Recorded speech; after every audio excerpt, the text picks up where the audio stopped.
Do you remember the promise of the Lord to rescue his people out of Egypt? Today the Lord says to Moses, "Go to Pharaoh and say to him, 'This is what the Lord says. Let my people go so that they may worship me. If you refuse to let them go, I will send a plague of frogs on your whole country.'" Again, the Lord first gives a warning before he gives Pharaoh and his people a punishment. Will he listen? No, he doesn't. Then the Lord says to Moses, "Tell Aaron, stretch out your hand with your staff over all the streams and the river in Egypt. Look what's happening. There the frogs are coming out of the water. They cover the whole country." But Pharaoh thinks that his men can do the same, so he calls his magicians, and indeed, they also can make frogs coming out of the river. Do you see the power of the devil? Who is in control? The Lord will show you. It is terrible. The frogs are everywhere, not only outside, but they also come into the homes. Do you see they are jumping through the window? They are climbing on the table. They are there where you have your food. They are in your bed even. Ugh, it's disgusting. The wise men of Pharaoh can't stop the plague. Pharaoh calls Moses and Aaron in his palace. Do you see? Even his palace is full of frogs. Pharaoh says, "Please pray to your Lord that he will stop this plague and that he takes away these frogs from all my people and out of my palace.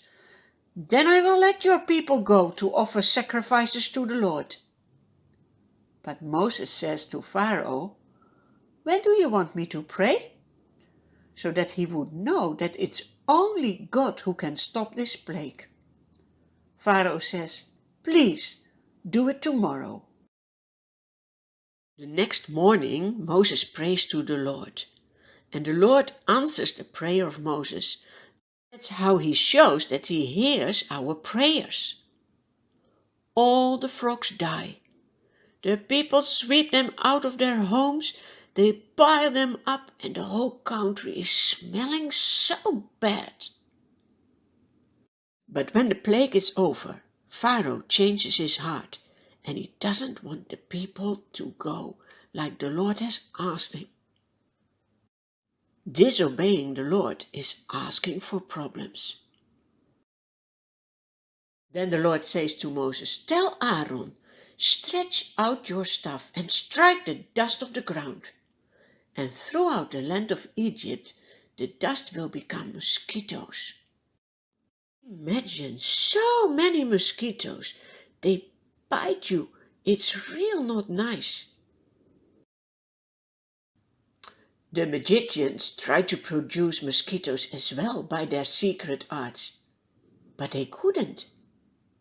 Then they say to King Pharaoh, "This is the finger of God." They realize that God is almighty and has more power than they have or than the devil has.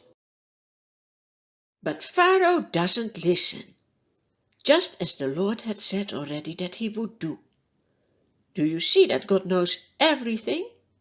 God shows his power so that the people will acknowledge him and honor him.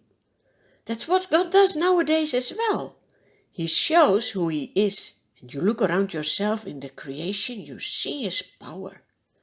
Or you see it in your own life when he answers your prayers. Give him always the glory for who he is.